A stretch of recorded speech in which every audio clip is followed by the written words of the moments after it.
δούμε ξανά τι είναι η END. Γιατί υπάρχουν πολλές απορίες. Ευχαρίστως.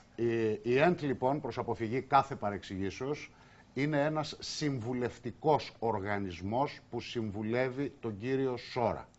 Είμαστε μια 12μελής ομάδα από επιστήμονες όλων των ειδικοτήτων που εδώ και 1,5 χρόνο δεν κάνουμε τίποτα άλλο από το να είμαστε αφιερωμένοι ψυχή και σώμα σε αυτόν τον αγώνα που λέγεται Ελλάδα.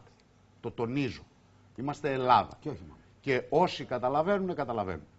Ταυτόχρονα η ασχολία η δική μας είναι στο να συμβουλεύουμε τον κύριο Σόρα σε ποιες άλλες χώρες θα επενδύσει, σε ποιες άλλες χώρες θα διαθέσει χρήμα.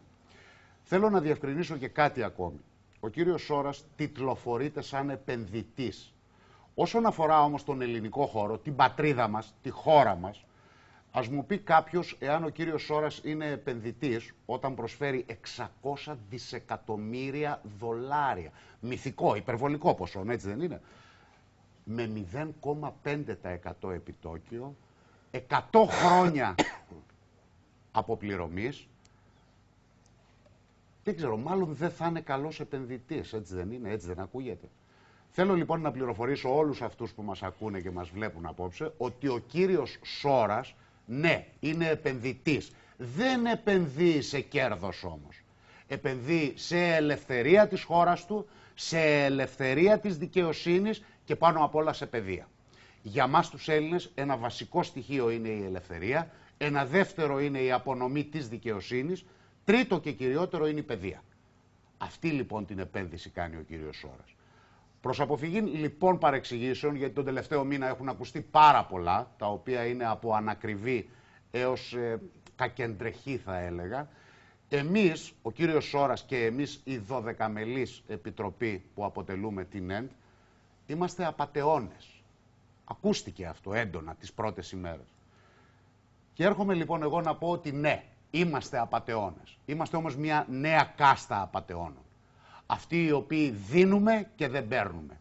Αυτοί που προσφέρουμε και δεν ζητάμε. Αυτοί οι οποίοι πληρώνουμε όλα τα έξοδα αυτής της κίνησης εδώ και 1,5 χρόνο από δικούς μας πόρους. Τις προσκλήσεις, δείξαμε αυτά που πρέπει να δείξουμε.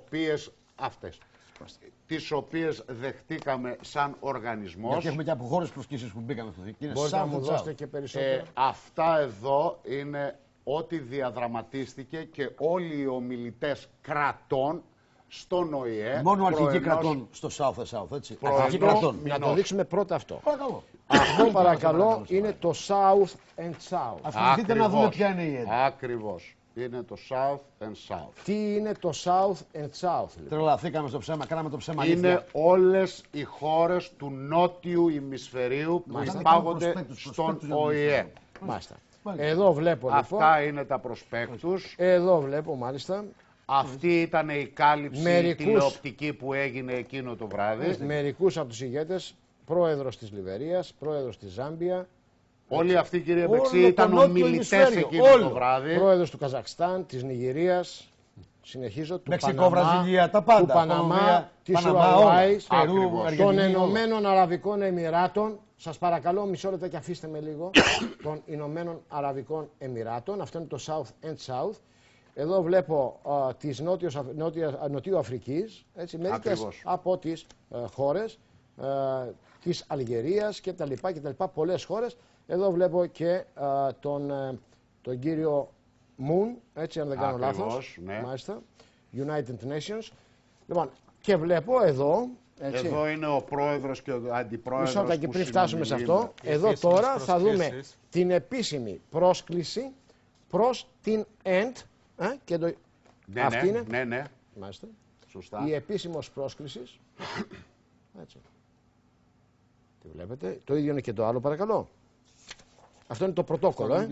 Αυτό είναι πρωτόκολλο επισκέψεως. Αυτό είναι το πρωτόκολλο επισκέψεως. Με register να το δείξω. Μέσα σε καλή ΟΗΕ, επίσημα. Αυτό είναι. Μας καλέσαμε. Αυτό είναι. Το και εδώ πάμε τώρα. Έτσι. Μαζί με τους αρχηγούς. Συνομιλήσαμε με όλους αυτούς που μπορείτε να δείτε. Ο κύριος που βλέπω ποιος είναι, παρακαλώ. Είναι πρέσβης της Κίνας. Εδώ ο κύριος αυτός αριστερά. Ο κύριος. Εδώ είναι η πρέσβυρα. Πες τους που είναι που έγινε.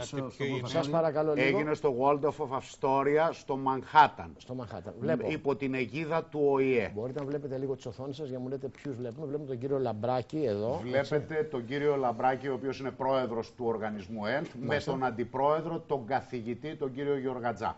Και δίπλα, παρακαλώ, συνομιλούν με τον πρέσβη της Κίνας.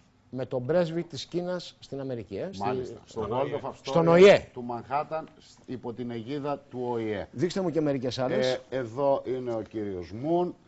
Μάλιστα. Εδώ είναι όλη η ομάδα των απατεώνων. Σας προκαλώ να τους δείξετε στους φακούς των τηλεοράσεων. Βλέπουμε τον πρόεδρο του ΟΗΕ, ή κάνω λάθος?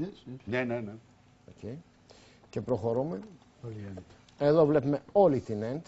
Προσέχτε, η ΕΝΤ είναι τα βασικά μέλη. Η ΕΝΤ έχει γύρω στα 10.000 μέλη, καθηγητές και επιτροπές. Μιλάμε για τα ιδρυτικά μέλη. Είναι τα ιδρυτικά, η ομάδα. Πάνω από 10.000 επιστήμονες παγκόσμια. Εδώ είναι ο επίσημος λόγος τον οποίο ακούσαμε. Λίγο, αν θέλετε, σας παρακαλώ να μας πείτε ποιους βλέπουμε.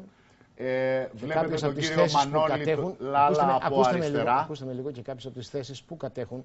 Ναι. Με τις ιδιότητες. Όχι, αφήστε το τώρα στρατηγικά, νομίζω ότι δεν είναι θέμα. Εμείς θέλουμε να δείξουμε ότι η πολύ μεγάλο κομμάτι της ΕΤ είναι ήδη στον ΟΗΕ. Έχει σημασία, πιστέψτε με. Αν όχι, μπορούμε... αφήστε με, δεν νομίζω ότι έχει σημασία. Σημασία έχει ότι δεν είμαστε με 4 κεφάλια.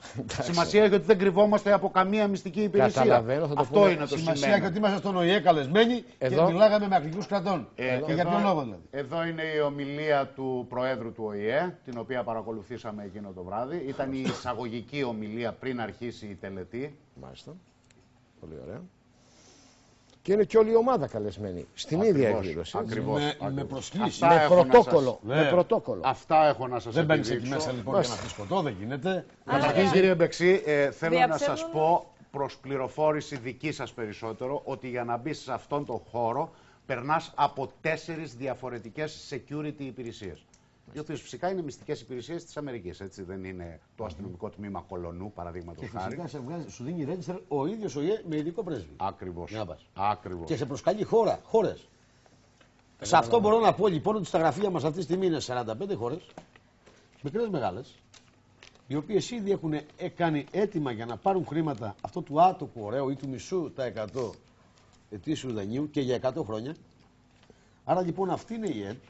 Αυτός είναι ο Σόρας. Αυτοί είναι οι άνθρωποι που θεσπίζουν και όλες οι χώρες, όχι μόνο συγχαρητήρια, αλλά σας παρακαλούμε μην κάνετε ποτέ πίσω σε αυτό που κάνετε.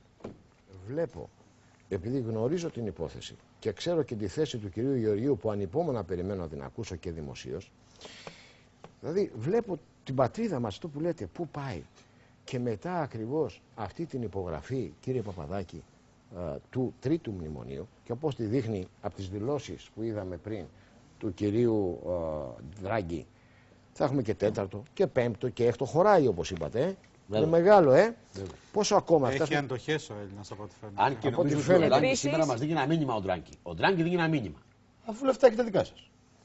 Τι θέλετε τα δικά μας? Επίσης, εγώ βλέπω ότι όλοι ξέρουν τι συμβαίνει και τι γίνεται, τουλάχιστον και με αυτή την ιστορία, και στην ουσία δεν κάνει κανένας τίποτα. Με συγχωρείτε, έχετε την εντύπωση ότι ήταν τυχαία η βιαστική επίσκεψη της κυρίας Μέρκελ προημερών στην Ελλάδα? Εγώ προσωπικά σας πληροφορώ λοιπόν δεν πιστεύω ότι ήταν ένα τριήμερο μετά την παραλαβή αυτών των εγγράφων που σας έδειξε ο κύριος Παπαδάκης όσον αφορά το Διεθνές Νομισματικό Ταμείο, την Ευρωπαϊκή Κεντρική Τράπεζα και τις Βρυξέλλες. Άρα γι' αυτό λέω ότι όλοι γνωρίζουν, αλλά κανένας δεν κάνει κάτι. Θα μου επιτρέψετε, μιας και έχετε τον κύριο καθηγητή και με την εμπειρία που έχει. Τώρα ξεκινήσουμε. Να τον αποθέσω το έγγραφο και να μου πει τι από αυτά βλέπει, τι από αυτά είναι ψέματα, τι είναι αλήθεια. Γιατί εδώ έχει γίνει ένα τεράστιο διαπλεκόμενο που ίσως η κυβέρνησή μου δεν το πήρε χαμπάρι, ίσως ούτε η Κύπρος το πήρε, όμως έχει γίνει μια τεράστια τρύπα, η οποία τώρα τα 600 δισεκατομμύρια αυτά δεν μπορώ να τα ξαναπάρω πίσω εάν η κυβέρνησή μου δεν μου τα δώσει. Προσέξτε. Δηλαδή, θα αντιληφθεί ο κύριος καθηγητής και τον παραδίδω, γιατί ο Σόρας ο Αρτέμις που έχει το λογαριασμό, που έχει τα ομόλογα μέσα, τα έβαλε σε έναν άλλο λογαριασμό που άνοιξα εγώ, όπου αυτό προκύπτει, δηλαδή για παράδειγμα, θα σας δώσω ένα παράδειγμα να το έχετε. Κοιτάξτε να δείτε, ο λογαριασμός μου είναι 48 σελίδες και είναι ο Κωστούντι Αλεχάνου σε συγκεκριμένη τράπεζα. Εδώ θα δείτε τώρα ένα λογαριασμό, ο οποίος είναι για την Κύπρο. Ο οποίος είναι ένα άλλος λογαριασμός. Άλλο account. Εκτός από τον κωδικό του έχει και Sovereign Cyprus. Που σημαίνει τα χρήματα έχουν γίνει, δηλαδή έχουν ταξιδέψει τραπεζικά. Δηλαδή από το λογαριασμό μου τα έβαλα στο λογαριασμό της Κύπρου. Δεν τα έχω εγώ. Τώρα, αν δεν τα πάρει η Κύπρο, θα πρέπει να μου τα ξαναδώσει πίσω. Εγώ δεν τα πάρω. Παράδειγμα, για να σας βάλω αύριο 1.000 ευρώ στο λογαριασμό σας, στην ίδια τράπεζα. Πάμε στην τράπεζά μου που είναι και δικιά σας, ή σας ανοίγω αύριο ένα λογαριασμό και σας βάζω 1.000 ευρώ. Έχω δικαίωμα. Ναι ή όχι? Κανονικά, βέβαια. Δεν τα έχετε πάρει, ούτε έχετε υπογράψει το λογαριασμό. Αλλά με το πάτε στην τράπεζα και είναι ένα χιλιάρικο, πάτε μέσα, λέτε το χιλιάρικο που έχει βάλει ο σώρος, μάλιστα. Υπογράφει το λογαριασμό, παίρνει το χιλιάρικο. Σωστά. Αν αυτό δεν πα να το πάρει, θα πρέπει εσύ να μου το δώσει πίσω, διότι εγώ δεν μπορώ να το πάρω. Στο έχω βάλει. Άρα εσύ, αν δεν το θέλει, δεν το θέλω, ρε παιδί μου. Για ποιο λόγο? Μεγάλο επιτόκιο, λίγα χρόνια. Ωραία, για οποιοδήποτε λόγο. Γιατί δεν το δέχεται η κυβέρνηση, είναι δεσμευμένη από κάτω.